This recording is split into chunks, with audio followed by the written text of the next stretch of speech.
All right, well, Sunday's the big day. We got the Chiefs versus the 49ers in Super Bowl 54. It is a matchup that I think is really hard to break down and say, well, this team is clearly better than that team. There are certain things I think the 49ers do really well that a lot of teams struggle with, and there are obviously certain things that the Chiefs do really well that other teams struggle with. So joining us to kind of break it down here on the Boardwalk Honda Hotline, Terez Paylor from Yahoo Sports.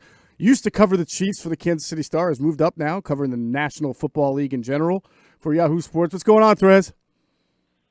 Nothing much. How's it going? Very good. Now, I know at this time last week there was concern because we were reading reports about frozen iguanas falling from the trees there. Have you had any issues with falling iguanas?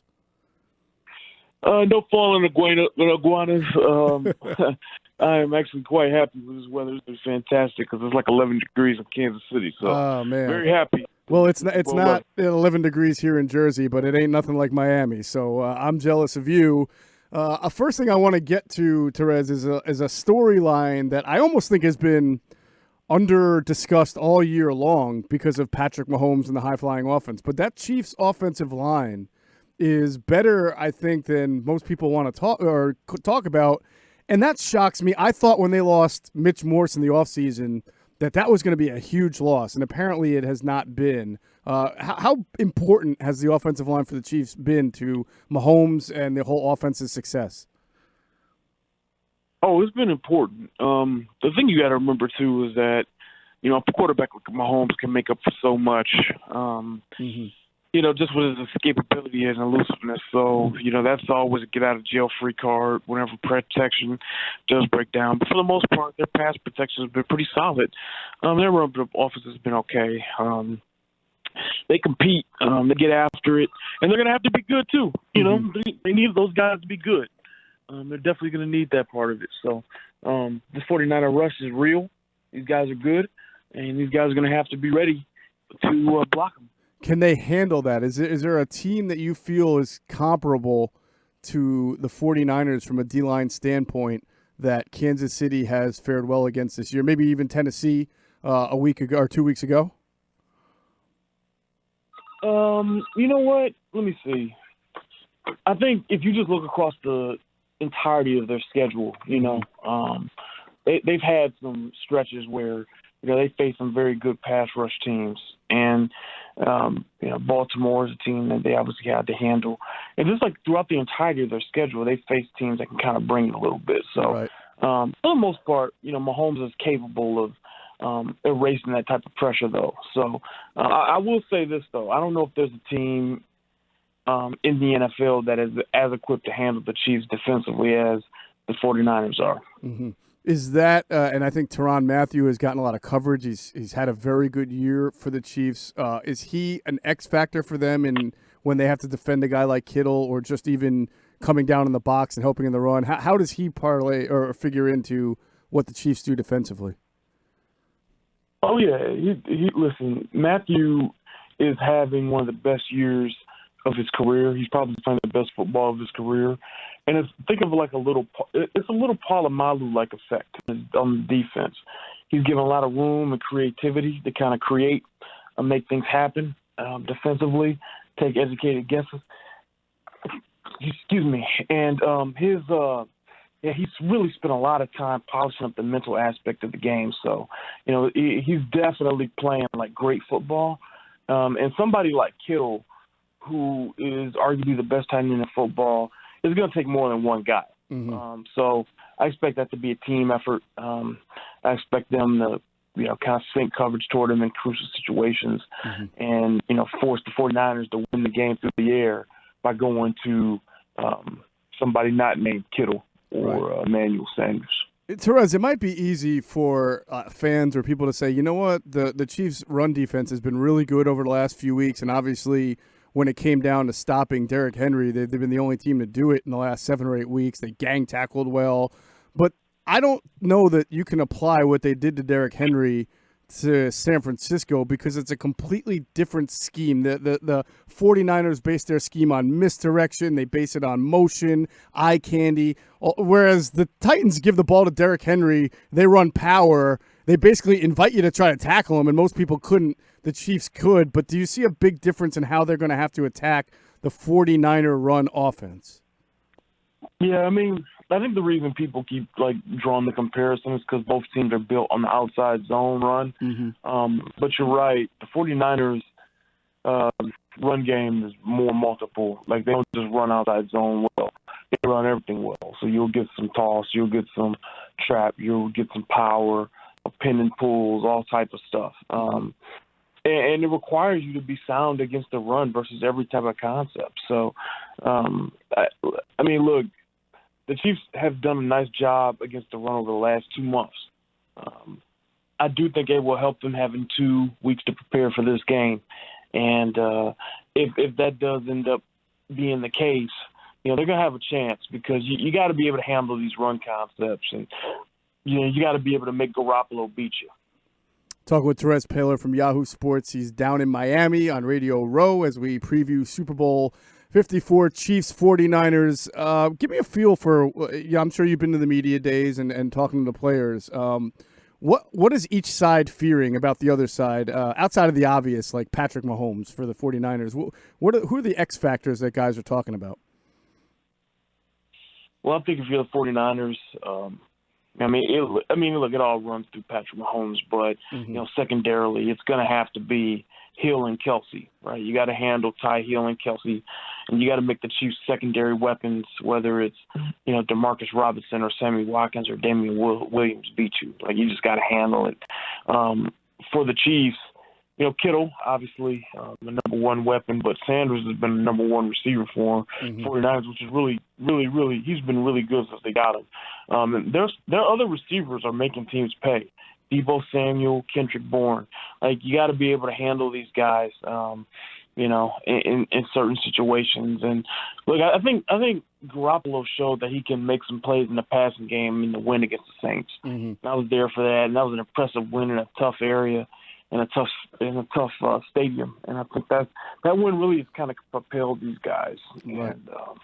And I think if the 49ers are going to win, they're going to go in there with that same kind of confidence they win against the Saints. Like, they know it's going to be a tough environment, but they believe in their guy. Do you think the 49ers are a team that plays a lot of zone, and they've struggled this year against teams that can run those RPOs and kind of find the seams in the zones with either quick passing or mobile quarterbacks? Kyler Murray twice has put up some yards on them. Russell Wilson put up some yards on them. Drew Brees doesn't run, but he gets the ball out quickly, and they have an innovative offense. Do you feel like the Chiefs are looking at it saying, because they play so much zone, we can really make some hay here as long as we have Patrick protected or getting in and out of the pocket? Oh, yeah. Listen, the teams that have had the most success against the Chiefs can run man defense. Mm-hmm. But that's tough to do when they're operating at peak efficiency with Tyreek Hill. So just because they're so fast across the board. Look, the zone thing can work, though. Like, teams can play zone against the Chiefs and flood them if they can get home with 4 up front. The 49ers defensive front is really solid. On paper, they might have the 4 to get home, but the thing that you have to remember, too, is that Mahomes is still quick enough and agile enough to elude those guys. So when that happens, then you're really in trouble. So, yeah, I think you got to play multiple coverages. I think you got to mainly get home with 4, whether it's zone or man. But when you can't get home with 4 and you need extra people to start spying and devoting to trying to keep Mahomes in the pocket, then that's when you start getting in trouble because his field vision is ridiculous. Terez, flipping it over to the Chiefs defense, I wanted to ask you about a guy that I don't think has gotten talked about enough this year, and his impact has been Tyrann Mathieu, the Honey Badger, because this is a guy who I think that he has just been everywhere in every game the Chiefs have won this year. He's had a huge impact on that secondary. Just touch on a little bit about the impact he can have in this game and how he can cause some problems for what the 49ers do in the passing game. Yeah, he's playing the best football of his career, and a lot of the defensive calls kind of roll through him. So, it's going to be really important for him to make some plays, and especially on early downs, to keep the 49ers out of like second and short and third and short and second and third and medium, where their play action is just so devastating. He's going to have to get these guys together defensively. Again, a lot of the calls run through him. And he's going to have to make some splash plays, man. Like, this is the Super Bowl, but they're facing a really good team in the 49ers. Like, the spread is like a point, which means that the team that probably protects the football the best and doesn't turn over, the team is probably going to win. So the Chiefs probably could use a patented honey badger turnover too.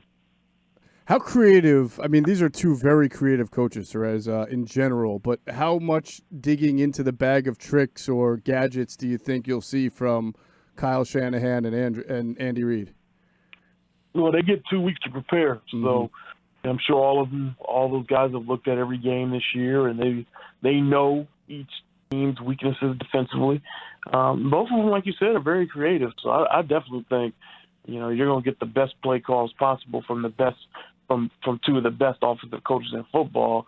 I think the key is just going to be coming down to execution, like which team executes them the best, because stuff's going to be open. Right. And I think points will be scored in this game.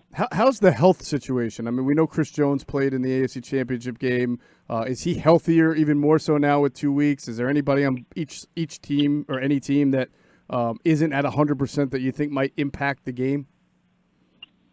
No, Andy Reid keeps saying that his team is pretty healthy. And, I mean, listen, guys give it a go during the Super Bowl, man.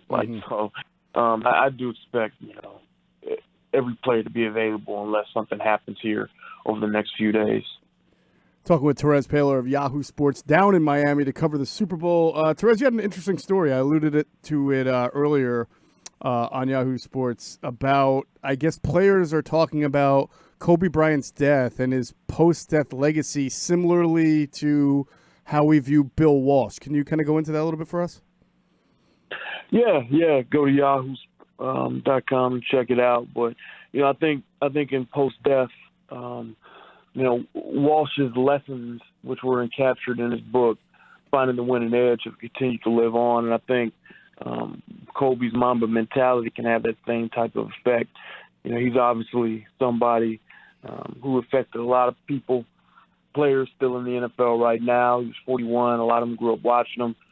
His lessons on how to attack being an athlete, how to get the most out of your ability, are pretty timeless, man. And, I think it really hits home to players. So the book is selling out in different places, and I could definitely see it having that kind of effect, having that same kind of effect.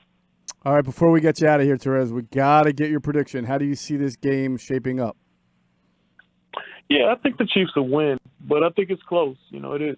I picked the Chiefs to win 34-31, but, man, I could really see it kind of going either way. I know it would be a 49er crowd based on the way the secondary market's going. Both coaches are going to have their teams well prepared. Both teams loaded with stars. I wouldn't be surprised if nerves are involved early, because there aren't a whole bunch of players on every team that have been in the spotlight before. But, I think it's going to come down to execution, because both game plans are going to be on point. All right. You heard it from Terez Paylor. Chiefs win. Read Terez on Yahoo Sports. He also does a great podcast with Charles Robinson. It's the Yahoo Sports NFL podcast, correct? Yes, you got it. Yes, all right, everybody's got to check it out. Thanks for joining us, man. Have a great time down in Miami. All right, we'll do. Thanks, man. All right, take care, Terez. Terez Paylor joining us on the Boardwalk Honda Hotline.